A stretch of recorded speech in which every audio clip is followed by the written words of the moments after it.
Tutuusin, hindi lang naman kaming mga kontraktor ang nakikinabang dito. Marami din sa inyo, mga politiko, ang nagpapataba ng bulsa sa pangungurakot. Ang totoo, may hati-hati yan mula sa pinakamataas hanggang sa mga nasa gilid lang ng sistema. Huwag nyo kaming gawing panakipbutas kasi kung babalikan ang lahat ng transaksyon, makikita ninyong mas malaki pa ang napupunta sa inyo kaysa sa amin. Lahat tayo alam ang laro, pero pag nahuhuli, kami lang ang tinuturo at pinarurusahan. Kaya wag ninyong ipakita sa publiko na malinis kayo dahil sa bawat proyekto may kapalit na porsyento para sa inyong mga opisina.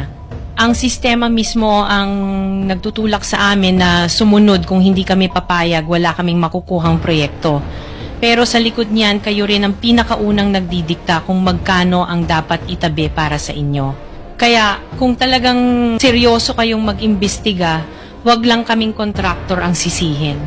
Tingnan ninyo rin ang mga pangalan na nakaupo ngayon sa mga komite, sa mga ahensya, at lalo na sa mismong mga nagpapalakad ng gobyerno.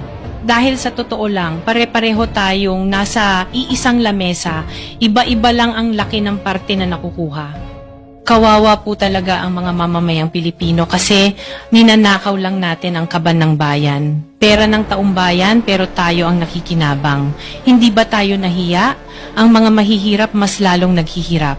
Kaya tama na ang pangungurakot natin.